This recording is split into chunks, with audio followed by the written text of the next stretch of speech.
John chapter 11. You're looking at some verses here talking about faith, growing in faith. How many of you want to grow in faith? How many of you are already at that level that you don't need any more faith? Nope. Nope. Right? We always need to grow in faith. We always need to surpass what was yesterday and grow and grow and grow. And that's what this story is about. John chapter 11, verses 17 through 27. And it's talking about Martha. Okay? And it's a growth in her faith. Because she had some faith, but she needed a little bit extra. Okay? So, Martha, well, let's look at chapter 11, verse number 17. And when Jesus came, he found that he had lain in the grave for 4 days already. Now Bethany was nigh to Jerusalem, about 15 furlongs off. And many of the Jews came to Martha and Mary to comfort them concerning their brother. Then Martha, as soon as she heard that Jesus was coming, went and met him, but Mary sat still in the house. So we all know the story about Lazarus, right? We all know the story that Lazarus was sick. He was dying, and they had sent word to Jesus to come and do something about it. Okay? So that meant that they had a little bit of faith. We've all got a little bit of faith. We've all got that mustard seed of faith, right? We've all got that mustard seed, but what is the idea of a seed? It's to be planted and to grow and to make something bigger, right? We don't want to always keep that mustard seed of faith. Sometimes that's all it takes is to see the light at the end of the tunnel, but we need to grow our faith into something that's measurable, okay? And that's where she was at. She needed to have her faith grown just a little bit because they did send word to Jesus, and it wasn't just, hey, your friend Lazarus is dying. They sent word to Jesus because I believe that they understood that he was the Son of God and that he had healed other people, and so they had sent word to him to say, hey, come and help our brother. Come and heal, right? And lift him up and do all that you've done for these other people, but do something for him. Heal him. So he comes, and it's not that far away from Jerusalem. Now, I don't know where he was staying at the time, but it's just a few hours walk, right? It's just a few miles away from Jerusalem. And so it's not like that, it was a day's journey or a couple of days off or whatever. And we always hear the song, 4 days late and all these other things. So he takes his time. Now, we'll see in just a second that when we give something to Jesus, we just need to let Jesus deal with it. Right? We don't need to take it back up and hold on to it and do our own thing. So Martha, as soon as she hears that Jesus was in the area, she goes out. She leaves out of the house. Now, we know that Martha is different from Mary because Martha is one of those that takes the initiative. She takes care of the house. I think she complained one time that Mary was just sitting at the feet of Jesus and saying, hey, she needs to be up washing the dishes. She needs to be up cleaning the house. She needs to be up taking care of people. And here she is sitting down. Well, Mary's doing her thing. You do your thing.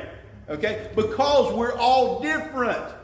We all have our different personalities. Okay? And Jesus knows our different personalities. Jesus is not going to treat me the same way that he treats you. Because he knows who you are. He knows who I am. Okay? Now, I'm a little bit hard-headed, a little bit stiff-necked, so he's got to get my attention maybe more so than you. Right? Okay? So he's going to handle each one of us differently. And so Martha goes out to meet him. Well, the thing is, she needed to do that because he needed to talk to her separately. Okay? So, he's there. She goes out to meet him. Mary's still in the house. Now, here's the faith in Jesus, right? So, what is her first thing? Then said Martha unto Jesus, Lord, if you'd have been here, my brother wouldn't have died. Now, I don't think she was saying that, oh, Lord, if you'd have been here. I don't think she was crying about it. I think she was upset about it, yes. But I think she was getting on to Jesus. Because if you'd been here, he wouldn't have died.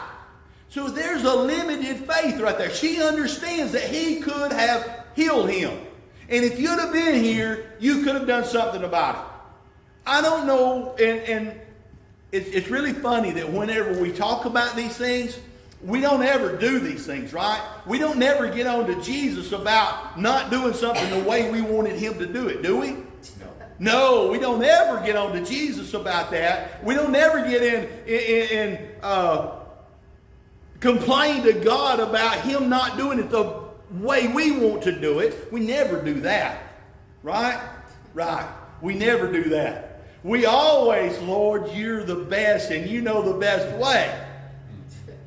Yeah, okay. Okay. I know better because that's our nature. That is our nature to complain because we know best.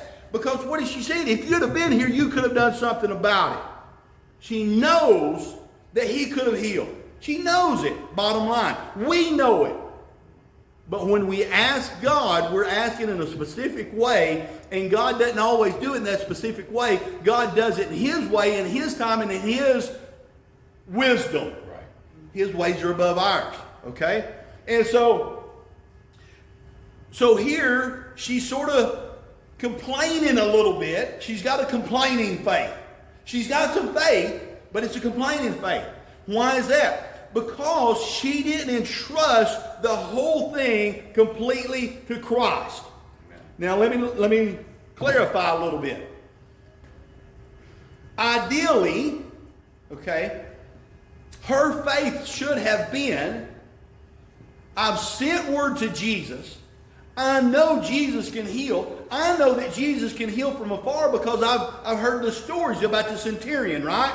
And his servant. So he can heal from afar. So it's not like it's too much for him just to speak the word. Okay, so I've sent word to Jesus, but Jesus has not showed up yet. Now it's already 4 days later, and so he's not here. So maybe Jesus is doing something else. Maybe Jesus has got a different plan. And so I just need to trust him in it. And so whatever he wants to do, that's the way it needs to be done.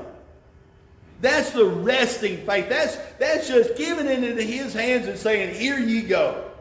That I have nothing, I have no say-so in it.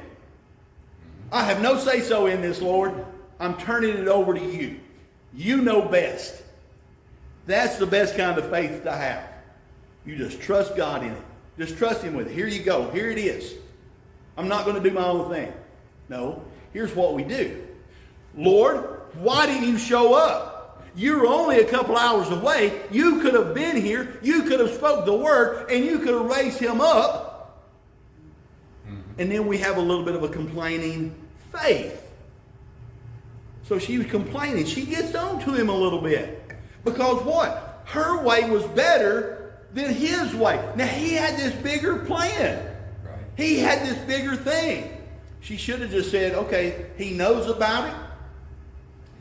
And what else can I do about it? Right.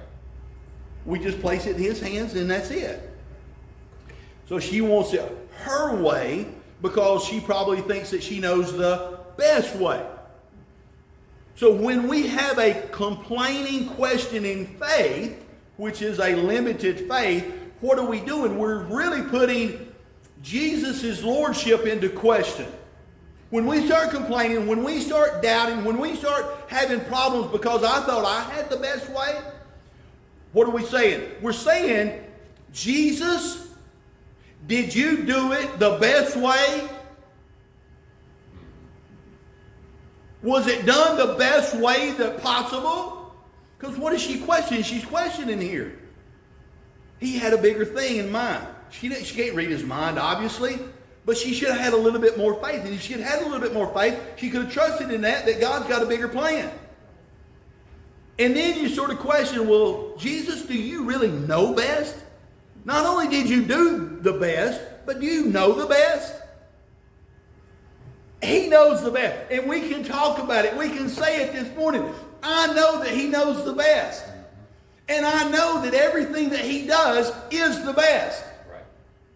But he doesn't do it the way I want him to do it. So which is the best?